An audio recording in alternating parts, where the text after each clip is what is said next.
En este último bloque vamos a hablar de algo que, dependiendo a quién, le puede resultar más o menos interesante. Primero, ¿qué está ocurriendo en los países de nuestro entorno?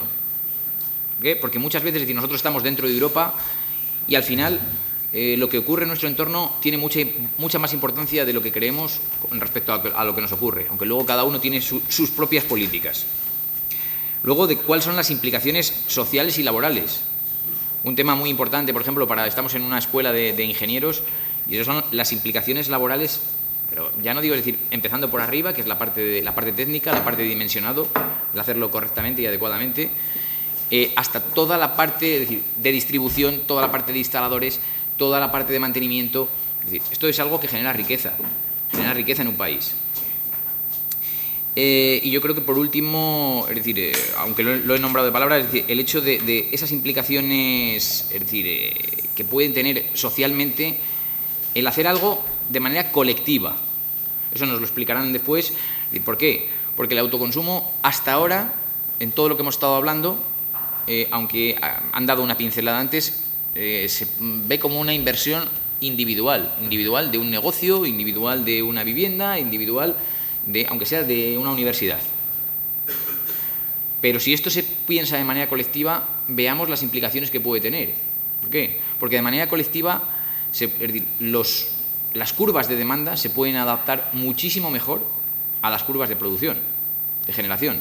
Entonces, este es un tema que, si fuéramos capaces, y es decir, es un tema importante a nivel social, si fuéramos capaces de unirnos para determinadas cosas, como luego nos mostrarán cómo se trata de hacer, y en determinadas cosas ya están teniendo éxito, realmente los números son mucho mejores todavía. Pero bueno, no me enrollo más y doy paso al siguiente ponente. Bueno, no hace falta que te presente porque te has presentado antes. Yo, sinceramente, preguntándome todas las bondades y dónde están los puntos negativos, y yo llevo ya 13 años en este sector, y me lo sigo preguntando cada día a ver qué es lo que puede haber ahí de gato encerrado, o no, dónde están los problemas y dónde podemos encontrar algo que se esconda a los sentidos. Y no los encuentro, sinceramente. O sea, hay problemas de diferentes índole en todos los lados. La fotovoltaica, por supuesto, también es un sector que todavía se tiene que desarrollar, aunque esté maduro ya, todavía tiene toda la curva de aprendizaje y de desarrollar la tecnología por delante, pero realmente no veo realmente desventajas en esta tecnología, con lo cual en esta jornada también creo que estamos diciendo algunas de las bondades. Habrá muchos más y hay muchos más. Y vemos también como todo el mundo ahora mismo ya se está dando cuenta de aquello. Mi título, ahora que os voy a poner un par de diapositivas, no van a ser muchas, y voy a intentar no ir al galope por la ponencia mía, sino pues a un trote un poquito acelerado, porque es un tema algo seco de sistemas de autoconsumos en países de nuestro entorno. Vemos ahí un mapa mundi y vemos ahí algunos ejemplos, pues efectivamente o evidentemente lo verde son los países con sistemas de autoconsumo. No es un mapa actualizado, hay más ahora en la zona de Centroamérica, ahora mismo hay nuevos sistemas y realmente pues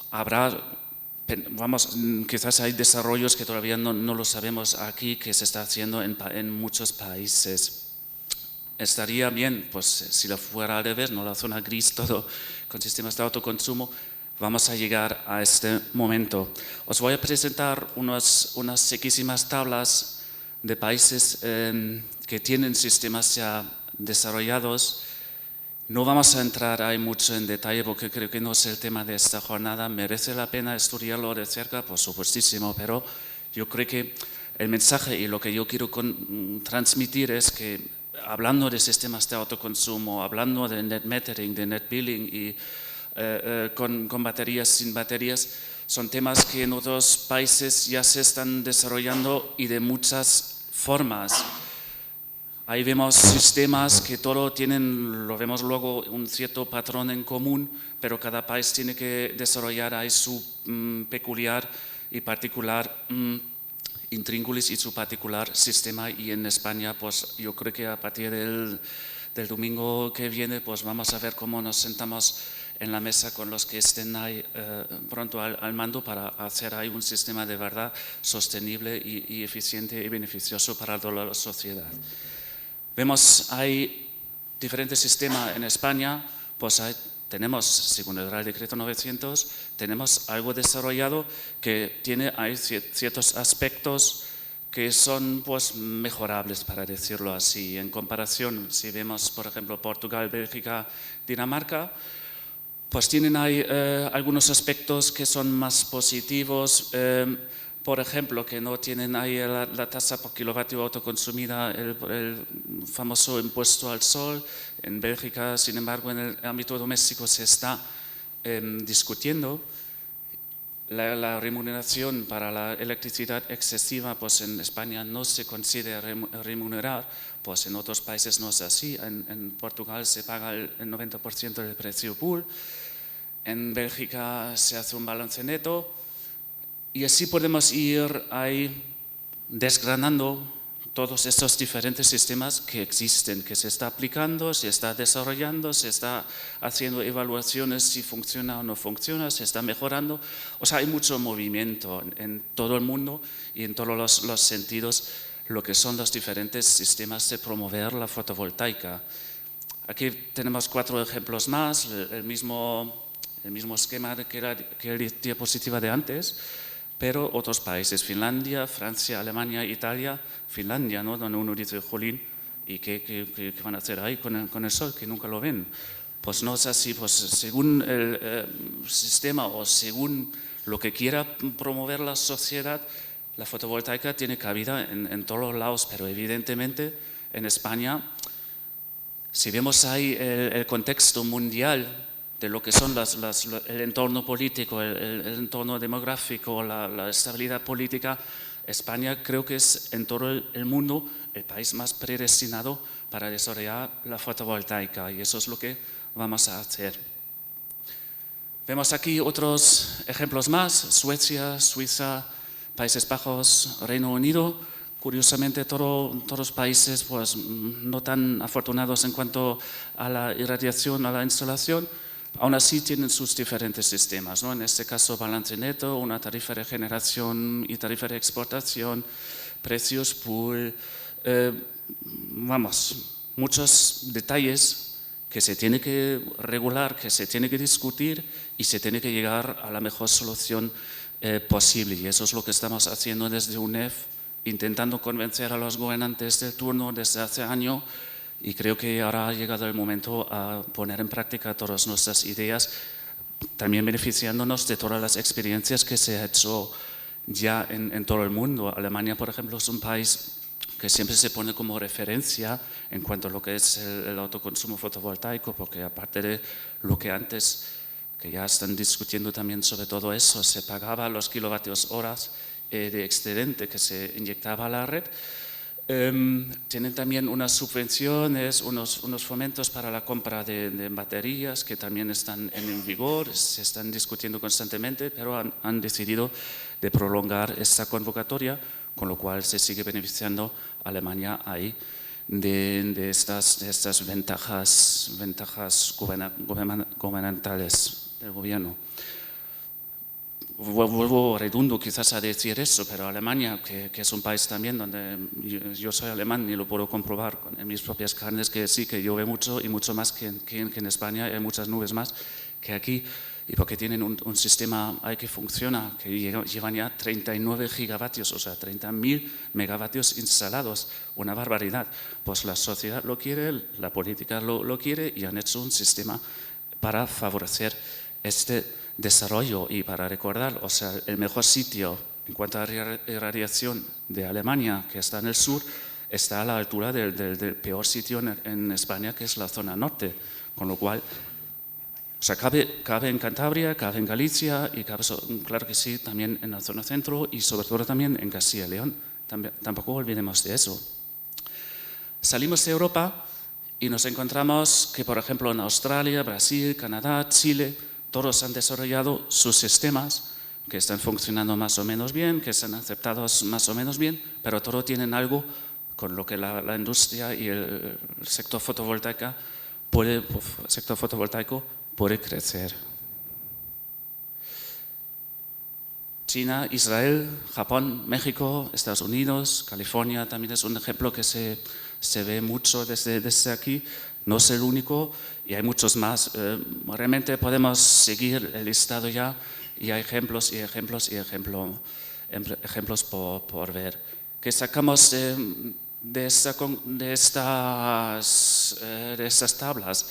Pues hay como 5 sistemas, 5 patrones básicos que siguen casi todos los países en el desarrollo de sus sistemas, que es el autoconsumo con limitaciones, que tenemos aquí en España hoy por hoy, que tenemos el autoconsumo con una remuneración regulada, el famoso feed-in tariff, el autoconsumo con una prima adicional, net metering y net billing, que son básicamente sistemas contables, para decirlo así, de compensar inyecciones a la red y compensarlo luego en el propio consumo. Todos sistemas válidos y cada país pues tiene que ver cuál sistema acoger. Volvemos a la primera diapositiva y la última también, para volver a la redundancia que dije antes. Hay muchos países que tienen sus sistemas ya. Si lo contamos, yo lo he contado ayer, antes de preparando esta ponencia, pues 19 países que he mencionado en esta ponencia. Si vemos que la OCDE, o sea, la Organización de Países Desarrollados, tiene creo que 34 miembros, pues estamos hablando ya del 60%, presuponiendo que todos estos países forman parte de ella. O sea, es ya una cantidad bastante interesante, bastante grande, a lo largo de los últimos años pues se han inventado de cómo promover la fotovoltaica. Y aquí solamente estamos hablando de sistemas que tengan una red de transporte, una red establecida. No estamos hablando de todo el potencial de autoconsumo que tenemos también en otros países. Aquí vemos en África, pues cero patatero, parece ser, pero el autoconsumo con baterías en este caso tiene ahí un camino por delante y un presente ya que todos los países tienen ahí sus programas y están instalando sistemas grandes, pequeños, de complementar los diéseles, los generadores de diésel, que tienen sus sistemas de electrificación rural, lo están promoviendo a gran escala. Y claro que sí, también es un sistema de autoconsumo, pero carece quizás en muchos casos de una estructura de transmisión y transporte como lo conocemos aquí en nuestro mundo. Y con eso voy terminando ya. Si alguien de vosotros esté interesado en algún sistema en especial, de saber más detalles sobre cómo funciona en California y cómo hacen el saleo del balance neto donde sea, pues o bien visitar la página de UNEF, nuestra de unef.es, hablar conmigo, o quizás ahí vale la pena también en otra ocasión hablar únicamente en una jornada monotemática sobre este tema. Y con eso termino. Gracias.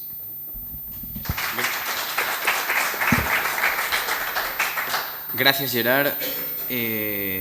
A continuación, Mariano Sanz, es secretario de Salud Laboral de Comisiones Obreras en Valladolid y nos va a hablar de la creación de empleo cualificado en este sector.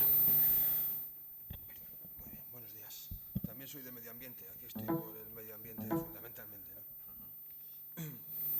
Bueno, pues os voy a presentar brevemente los resultados de un estudio que hemos desarrollado a través de un instituto que se llama ISTAS, Instituto Sindical de Salud Laboral y Medio Ambiente, que tenemos en Comisiones Obreras, donde una de las áreas más potentes que tenemos está relacionada con temas medioambientales y donde, bueno, pues en el caso nuestro, fundamentalmente lo que pretendemos es valorizar las posibilidades que estos sectores nos dan desde el punto de vista de la empleabilidad. Hemos desarrollado ya varios estudios a lo largo del tiempo con respecto a las energías renovables en general en el año 2008 y en el 2010, donde ahí hubo unos resultados muy importantes, y el último que desarrollamos, que este es del año 2014, está relacionado con el tema del autoconsumo, ¿no? En principio, quiero decir que una gran parte de las ponencias que se han planteado aquí ha sido por gente joven. Cuando se está planteando de que este es un sector joven, significa que hay que poner un poco las bases para un desarrollo mejor, en un momento donde realmente es lo que necesitamos. Necesitamos buscar otros yacimientos de empleo, otro modelo de desarrollo, y que también se conjuga con otro debate que es importante, con cuál es el modelo económico, el modelo energético que estamos desarrollando en nuestro país, que bueno, pues es un objeto también de debates y de implicación bastante importante, y donde figura el papel del autoconsumo. Entonces, dentro de ese esquema, nosotros, bueno, después os comentaré que podéis bajaros el estudio en la página web de istas.es.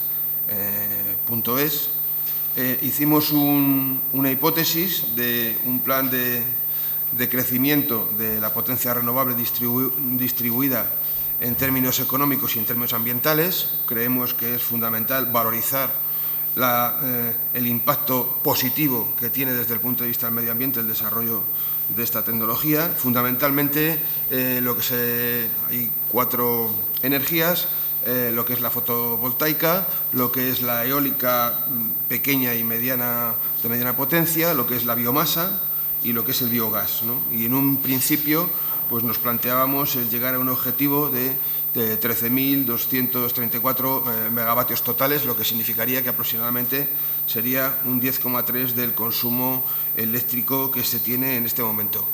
Desde esta perspectiva de análisis, las 2 energías que realmente iban a tener una mayor aportación, pues como veis, fundamentalmente es la fotovoltaica, que tendría una aportación aproximada de 11.261 megavatios al año, y lo que es el tema de biomasa, que tiene 1.018 megavatios. Hay que tener en cuenta que cuando hicimos este análisis vimos lo que son empleos de carácter directo y vimos empleos que son de carácter indirecto, evidentemente que tienen una aportación mayor. Por ejemplo, el que más aportación tiene, que ahora os lo comentaré, es el tema de la fotovoltaica, pero sin embargo en empleos indirectos hay una parte muy importante que está relacionada con el tema de la biomasa, ¿no? La biomasa desde la perspectiva de la biomasa nuestra, de nuestra biomasa, no de la que se vaya a importar de China o que se vaya a importar de Canadá.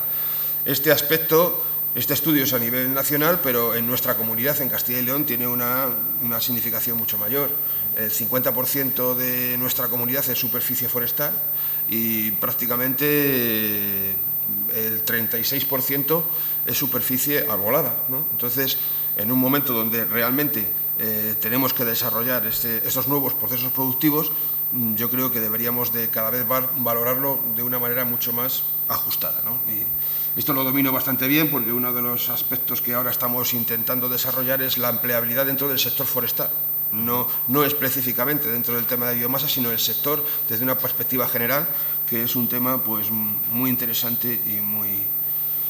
A mí la verdad es que me parece que deberíamos de profundizar en ello y en tomar decisiones para intentar desarrollarlo, no solamente desde el punto de vista económico, sino también desde el punto de vista poblacional, ¿eh? Nosotros somos una región muy despoblada, creemos que eso podría tratar de facilitar un mayor asentamiento de los ciudadanos, ¿no? Bueno, en principio nosotros nos planteábamos que sería fundamental el plantear una normativa adecuada. Yo creo que aquí se ha estado viendo por esta mañana, y ahora el anterior ponente lo ha desarrollado muy bien, de cuáles son las diferencias que tenemos con respecto a otros países. Una de las claves es el tema del balance neto. Eso es absolutamente fundamental. Es decir, cuando se ha estado planteando la instalación última y donde se planteaba el tema de las baterías, pues si tuviéramos esto realmente no habría que utilizarlo, ¿no? Y habría que dar y aunque se hubiese que pagar un peaje, como también se ha planteado en las transparencias que ha planteado el anterior ponente, yo creo que sería rentable. Entonces, el primer obstáculo que hay es cómo vamos a verter esa red excedentaria dentro del sistema y cuál va a ser la compensación que nosotros vamos a tener por ello, ¿no? Nosotros lo planteamos no planteamos un límite fijo, creemos que hay que plantearlo desde una... No tendría que tener una limitación y además creemos que habría que compartirlo, no tendría que ser solamente un usuario, sino que habría que hacerlo en instalaciones probablemente de edificios o de carácter comunitario o en otros casos, no me voy a liar mucho porque no quiero liar mucho, pero también habría que hacer un impulso desde el punto de vista de las administraciones, desde el punto de vista de todas las instalaciones que tienen y que tuvieran un ejemplo ejemplarizante para desarrollarlo, ¿no? También hablamos de una compensación desde un punto de vista anual porque eso nos ayudaría a que las instalaciones que se plantearan se ajustaran, su potencia se ajustará a un cálculo lo más aproximado posible de cuál podría ser el consumo de esa instalación, ¿no? ¿Cuál es un poco la empleabilidad que lograríamos en el desarrollo en estos 10 años? Pues nuestro cálculo sería que entre empleos directos y empleos indirectos lograríamos aproximadamente 135.779 personas, de las cuales serían directos pues 79.000 y indirectos pues sería el resto, que sería unos 40.000 o 50.000, ¿no? Como hemos dicho, no solamente analizamos los que hacen las calderas, los que hacen la instalación, los que tienen que hacer el mantenimiento, sino que también analizamos todo el empleo indirecto transversal que habría, que sería pues desde las personas que hacen los edificios desde una perspectiva general hasta los que los diseñan, etcétera, ¿no? En el estudio está mucho más desglosado. Yo no me quiero liar mucho porque ya estarán a última hora y si me lío un poco pues lo mismo nos quedamos solos. No es mi intención, la verdad. Como ya digo, es un importante motor de arrastre en el tema de la construcción, rehabilitación, eso es absolutamente fundamental, empresas de energía, la domótica, como se ha estado planteando aquí, de la necesidad de desarrollarlo para que cada vez sea el uso más eficiente de esas instalaciones, las redes inteligentes, el coche eléctrico, las tecnologías, la formación, etcétera, ¿no? Y además, bueno, nosotros nos planteamos que cuando estamos hablando de empleo, estamos hablando de un empleo digno.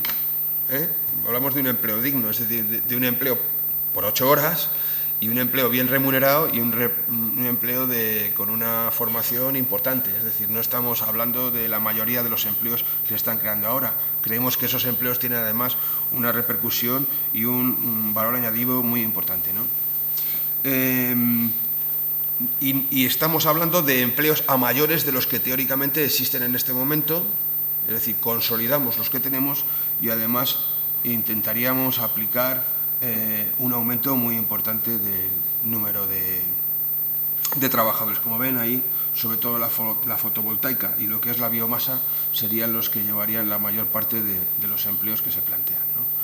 Desde un punto de vista estimado, aquí lo tienen, desde el punto de vista de lo que serían empleos totales directos. También tendríamos un importante beneficio de carácter medioambiental. Nosotros todo lo que hacemos de estas características lo vinculamos después en cuál es el beneficio medioambiental. Nosotros hablaríamos que en un desarrollo de 10 años y con una adecuada normativa y con unos incentivos adecuados, yo creo que hay que hablar de incentivos, porque evidentemente ya conocemos la normativa del año 2014 con carácter retroactivo, que fue un palo muy importante.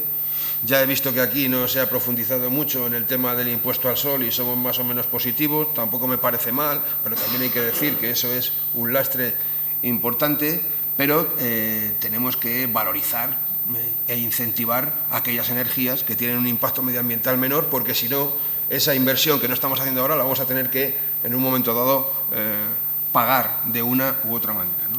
Y en este sentido, según nuestro estudio, pues lograríamos unos 5.000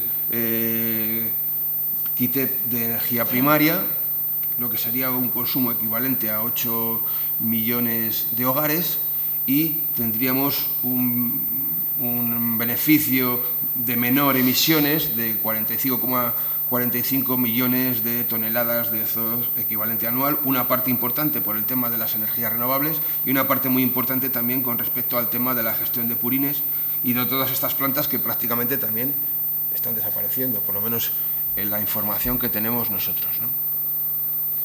Creemos que hay que abordar una transición energética. Como ya les digo, dentro del marco de nuestra propia organización tenemos muchos debates sobre realmente cuál es el modelo energético.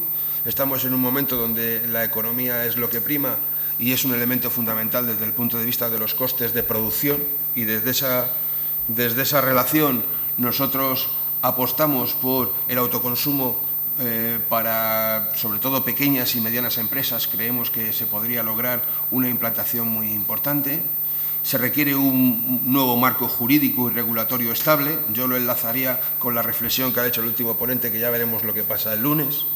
Ya veremos. Nosotros creemos que hay que abrir nuevos sectores y nuevos yacimientos de empleo en sectores que hemos demostrado que tenemos una tecnología madura para poderlo desarrollar y que además requieren de un impulso de carácter político. Yo creo que habrá pocos países en el mundo que tengan las posibilidades desde el punto de vista medioambiental que tiene nuestro país en este esquema.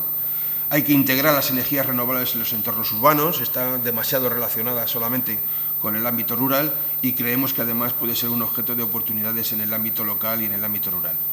Yo les invito a que a través de nuestra página web vean cuál ha sido el desglose, porque está muy bien desglosado cuáles un poco los objetivos que nosotros nos marcamos desde el punto de vista de la implantación de las distintas energías, y lo que creemos es que es fundamental pues que desarrollemos realmente una política que vaya encaminada a desarrollar un sector como es el de las energías renovables, y en este caso el del sector de la fotovoltaica, que creemos que nos puede dar un valor añadido en un momento que lo necesitamos de una manera importante. Gracias. Pues muchas gracias. Yo creo que me parece muy interesante el estudio de ISTAS. Creo que se pueden sacar muchas conclusiones y además deberíamos de ir por ese camino. Y de las conclusiones, que las comparto, es decir, todas las que has puesto, me quedo con una que yo creo que es la clave de todo esto. Decías que había que determinar los incentivos. Básicamente, justo de lo que hoy necesitamos. No, efectivamente, no se necesita ningún incentivo. Con que no se la castigue, no se la ponga zancadillas, igual que se la incentivó, probablemente en exceso, y lo digo abiertamente, en determinados momentos. Lo que pasa es que si el Estado te da una garantía, lo que no puede decir luego es ahora te la quito. Eso te lo hace una empresa privada y estás en los juzgados. El Estado está en los juzgados, pero vamos, permanentemente con 64.000 demandas con respecto a este tema. Ahora bien, entiendo que simplemente ahora mismo con no ponerle trabas, o sea, con no tratar de ponerle puertas al campo, yo creo que esto iría hacia adelante. Y la otra conclusión que me parece muy interesante es, de verdad, cómo integrarlo en el medio urbano. Es decir, a mí me ha gustado mucho lo de verlos, es decir, el tema de la universidad, porque es que hay muchas posibilidades. Dice uno, no, es que yo no tengo una casa de campo, no, es que yo no tengo yo no soy agricultor, yo no soy ganadero, no tengo un negocio. Bien, yo creo que para eso es muy interesante ahora mismo la ponencia que vamos a tener de Rodrigo sobre autoconsumo colectivo y comercialización de energía verde. Rodrigo es ingeniero industrial superior por la Universidad de Valladolid. Además ha realizado un máster de investigación en energía y medio ambiente, y en la actualidad es el presidente de energética, de la cooperativa energética. Y sin más, vale, voy a poner Rodrigo. Cacharro. Bueno, pues vamos a lo que voy a explicar un poquito es qué es energética, por qué surge y qué puede aportar al mercado eléctrico y sobre todo a los socios y consumidores de la cooperativa, ¿no? Se da la casualidad de que energética podríamos decir que surgió en esta misma sala el 1, 2 y 3 de abril de 2014, que fue cuando un grupo de personas decidimos hacer unas charlas sobre el mercado eléctrico, analizarlo y planteárselo a toda la gente que quisiese venir, y una vez que lo analizamos y vimos cómo funcionaba, pues nos dimos cuenta que no nos podíamos quedar ahí y que teníamos que hacer algo más. Luego estarán las leyes que, como en el caso del autoconsumo, podrán existir o no existir, y cuando existen podrán beneficiarlo más o menos, pero desde luego es que siempre se pueden hacer cosas y siempre se puede aportar y tirar para adelante, y luego ya la realidad legislativa pues será la que sea y lidiaremos con ella, pero desde luego que desde el minuto cero, desde ya mismo se pueden hacer muchas cosas por la energía eléctrica renovable y en concreto por el autoconsumo y la fotovoltaica, ¿no? Entonces, lo que vimos en aquel momento no es nada nuevo, y es que la energía eléctrica pues estaba en otro tipo de crisis. ¿Crisis por qué? Pues nosotros lo podíamos resumir en 4 pilares fundamentales. Primero, un bien básico. Todo el mundo está de acuerdo en que la electricidad está en nuestras vidas, en el trabajo, en el ocio, en nuestras casas. No existe actividad humana en nuestra sociedad que no tenga que ver con el consumo y producción de energía eléctrica renovable. Energía eléctrica, perdón. Pero, por desgracia, ese sector tan fundamental está en manos de muy pocas personas, en manos de muy pocas empresas y en manos de muy pocos dirigentes, que son los que al final son capaces de aprobar determinadas leyes o determinadas cuestiones, ¿no? Pero es que a mayores, y no digo nada nuevo, cuando digo pues, que la tarifa eléctrica no ha parado de subir. Se nos prometió… ¿Más bajo? Sí, que hablo alto, ¿no? Se nos prometió mucho con la liberación del mercado eléctrico, pero como no es un mercado liberalizado realmente, sino que es un oligopolio o monopolio regional, pues entre otras muchas cuestiones todos hemos sufrido cómo ha subido la tarifa de la energía eléctrica, con un corolario un poco, digamos, de dramático, y es que sufrimos de pobreza energética en unas cifras bastante elevadas para lo que se tendría que permitir en un país como el nuestro. Ya es difícil llegar a fin de mes para determinadas familias. Si encima no tienen o les cuesta pagar energía eléctrica, pues a ver cómo calientan su agua o tienen internet para que sus chavales hagan los deberes del colegio, ¿no? Y por último, la pata que más suele estar invisibilizada, porque como quedamos por hecho, o no sé si acabamos de estar concienciados, es la cuestión del medio ambiente, que por desgracia en nuestra sociedad, aunque cada vez estamos más mentalizados, tenemos un poco la visión del medio ambiente como ese jardín de nuestra casa que lo ponemos bonito y con flores cuando tenemos tiempo, pero que cuando nos viene mal dada, pues tiramos para otra cuestión, ¿no? Pero aquí lo que no vemos es que de este medio ambiente es donde sacamos todas las materias primas para producir nuestros bienes y servicios, y es donde tiramos toda la porquería una vez que hemos conseguido esos servicios. Entonces, de la calidad de ese jardín de nuestra casa depende la riqueza de nuestras sociedades, ¿no? Entonces, cada uno, pues fueron estos 4 pilares en lo que dividimos un poco la crisis energética que nosotros queríamos poner soluciones activamente, y por eso fue por lo que creamos Energética, que no deja de ser una cooperativa sin ánimo de lucro que va a producir y proveer de energía eléctrica renovable a sus socios y servicios energéticos asociados, ¿no?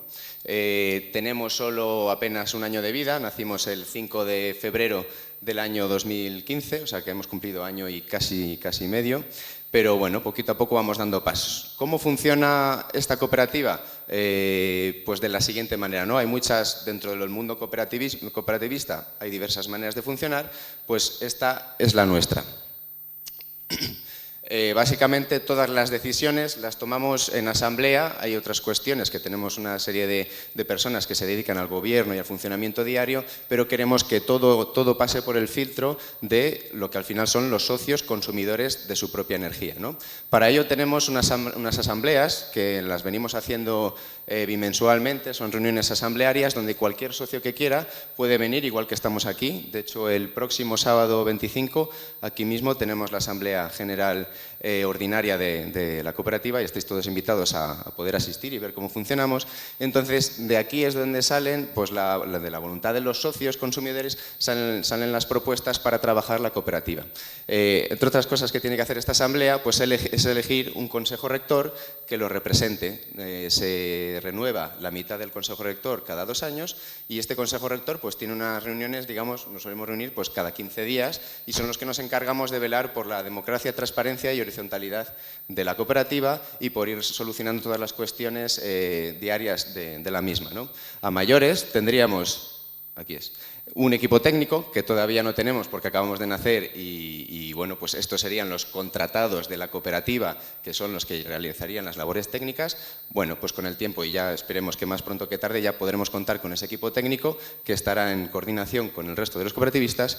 Y por último, lo que tenemos son los grupos de trabajo. Son grupos de trabajo que están formados por personas, o sea, por socios normales, entre comillas, es decir, que no desempeñan ningún cargo, personas del consejo rector y cuando haya personas del equipo técnico, que se reúnen para tratar cuestiones y propuestas que les apetece a diferentes socios, pues para proponer y que la asamblea lo apruebe. Por ejemplo, podría ser una de ellas cómo fomentar el autoconsumo dentro de la cooperativa para los socios de la cooperativa. Pues eso se está trabajando en algunos de los grupos.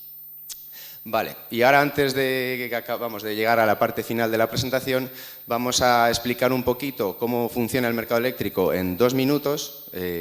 sencillamente, para saber dónde está ubicada Energética y qué es lo que puede aportar, ¿no?, al mercado eléctrico.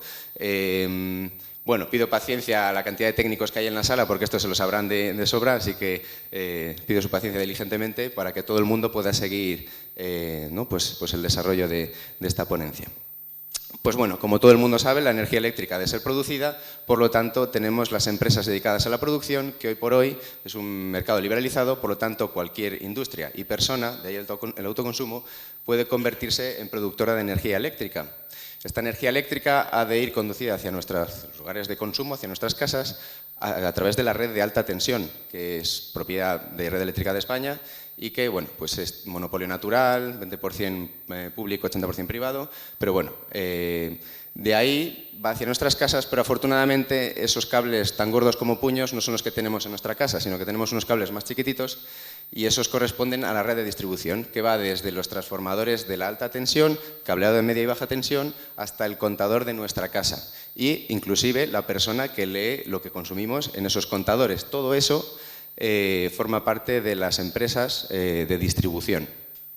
Por tanto, vemos como desde la producción hasta nuestras casas la energía eléctrica va por autopistas de energía directamente, pero aquí falta un cuarto agente, que es la comercializadora, y que es la que se encarga de representarnos en el mercado eléctrico. Esta representación es una representación, digamos, administrativa y se encarga, entre otras cosas, en cuestiones como, por ejemplo, prever la demanda de todos los socios consumidores al día siguiente, porque todos sabemos, o si no se comenta, que la energía eléctrica ha de ser producida y consumida en igual cantidad en todo instante de tiempo. Sin embargo, a nadie nos pregunta cuando vamos a encender la lavadora al día siguiente o cuando apaguemos esta sala no tenemos que llamar al señor operador del mercado para que apague un trozo de una central eléctrica, ¿no? Entonces, esa representación en el mercado, esa representación administrativa, la lleva a cabo la comercializadora y es a todos los clientes, todas las personas y empresas podemos elegir con quién. Antes nos venía impuesta y ahora podemos elegir con quién queremos que nos represente en el mercado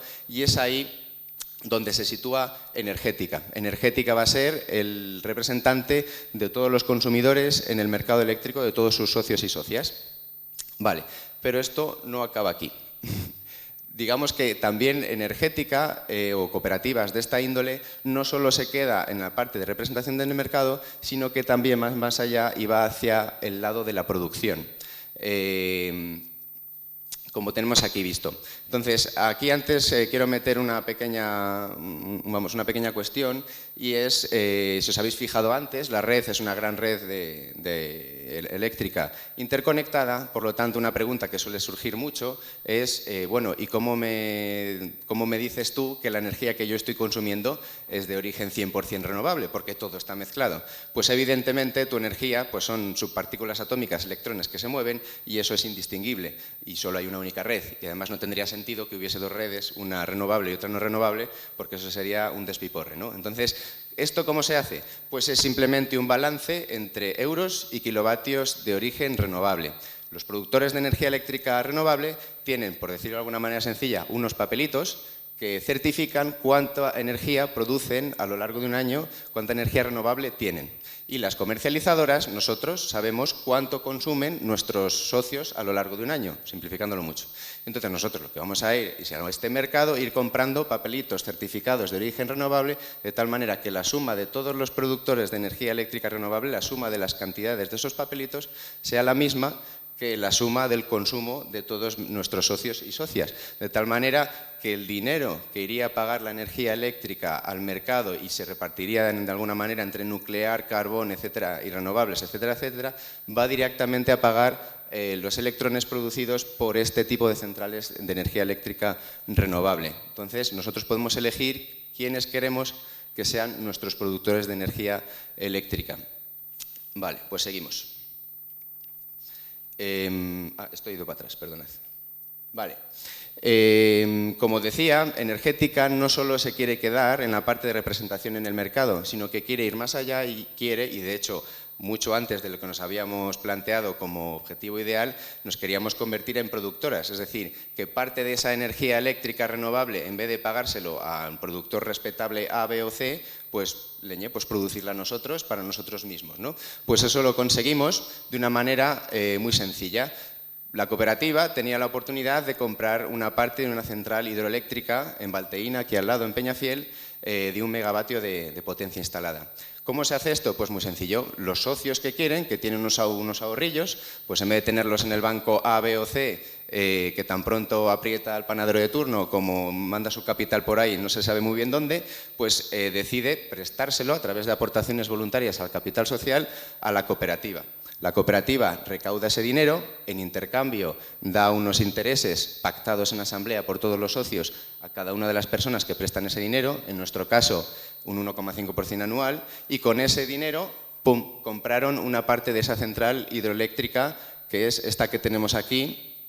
Digamos que con esta central hidroeléctrica nos habíamos planteado un objetivo ideal de conseguir 100.000 euros en 15 días y conseguimos 150.000 porque fue el tope y tuvimos que cortarlo en menos de 10 días, fueron en 9, porque era un tope que habíamos puesto por si acaso y resulta que lo cumplimos con creces, con 123 cooperativistas, es decir, que se quedaron muchos cooperativistas sin poder aportar y tenían ganas. Por tanto, esto también es un ejemplo de cómo las personas cuando se organizan, cuando se ponen de acuerdo, pactan y se ponen, como decía, de acuerdo para pasar a la acción, las ganas sobran, es decir, las ganas las hay y las ganas de ponerse en ello no hay ningún problema, ¿no? Por tanto, pues aquí hemos descubierto una actividad de la cooperativa que desde ya puede generar electrones y riqueza, ¿no? Vale, al principio había puesto este gráfico, además unilineal, adrede, es decir, de arriba abajo, y con esta flecha de aquí, que no había hecho mención hasta ahora, pues adrede. ¿Esto por qué? Porque esto es el esquema tradicional que ha sido, digamos, un poco la realidad hasta ahora mismo, en el cual tenemos unos productores y la energía va por los cables hasta nuestras casas. Pero esto a partir de ahora va a cambiar, y es que, como estamos viendo, y es el objeto de las jornadas de hoy, existe el autoconsumo, de tal forma que a partir de ahora, y no descubro nada nuevo, cualquier persona se puede convertir en consumidora y productora de energía eléctrica. Por tanto, este señor de aquí va a consumir energía eléctrica producida en su domicilio, pero el excedente podría, creo que no es de momento por normativa, podría ir al vecino de al lado, pero al mismo tiempo, si nos hace falta, de la central hidroeléctrica de Valteína nos podrían llegar los kilovatios hasta nuestra casa. De tal manera que estamos cambiando la realidad de la red y estamos cambiando también la realidad de los diferentes agentes que había en el mercado eléctrico. Ahora tenemos consumidores que pueden ser productores, ¿no? Entonces, en energética ahora, un grupo de personas estamos estudiando cómo fomentar también el autoconsumo entre nuestros socios. Es algo que se hará un estudio técnico, se hablará con las diferentes empresas del sector y sacaremos diversas propuestas que se tendrán que aprobar en asamblea por el común de los socios, ¿no? Y esto pues, puede ir desde el solucionar un poco la papeleta técnica a la hora de un particular, pues saberle aconsejar muy bien hacia dónde ir, crear packs más o menos cerrados, pero desde luego también con el mismo sistema ayudar a la financiación. No descubro nada nuevo si cojo y decimos, pues los ahorrillos de estas 3 personas se los prestan a la cooperativa y la cooperativa lo que va a hacer es financiar y ayudar a que el cuarto consumidor que tenemos aquí pues se convierta también en productor de energía eléctrica renovable. Por tanto, y con esto ya acabo, a través de una cooperativa como energética, aunque ya hay bastantes en nuestro país, lo que de entrada ya podemos empezar a valorar es ser o fomentar la autoproducción de sus propios socios, que todo ese conjunto de socios, sean autoproductores o no, sean propietarios de su propia empresa eléctrica, de su propia comercializadora que le represente en el mercado y todos juntos, además, ser capaces de poseer plantas de producción renovable, por decirlo de alguna manera, al uso, ¿no? La típica eólica, ese panel, esas huertas fotovoltaicas, esos campos eólicos o esa hidroeléctrica. Por tanto, nosotros creemos, y lo estamos viendo, lo estamos empezando a ver, que somos una herramienta de transformación muy poderosa, ¿no? Entonces, una de las reflexiones fundamentales es que hasta ahora, con reales decretos o sobre todo también con mucha prensa interesada o desinteresada realmente por las renovables, nos querían hacer ver que el debate era si renovables sí o renovables no, pero está claro que ese debate es caduco. El futuro es renovable sí o sí, más que nada pues no nos podemos meter en esa discusión, pero la cuestión es en manos de quién queremos que esté esa generación renovable. El autoconsumo es una herramienta espectacular porque permite que cualquier persona en su casa se pueda convertir autoproductora. Pero además el cooperativismo es una herramienta más porque puede servir de cuña para, al fin y al cabo, hacer que esas grandes empresas, de cierta manera monopólicas, tengan realmente un régimen de competitividad, se hagan más pequeñas a través de más agentes en el mercado eléctrico y conseguir una democratización más profunda de la energía eléctrica, ¿no? Y ya con esto, pues acabo.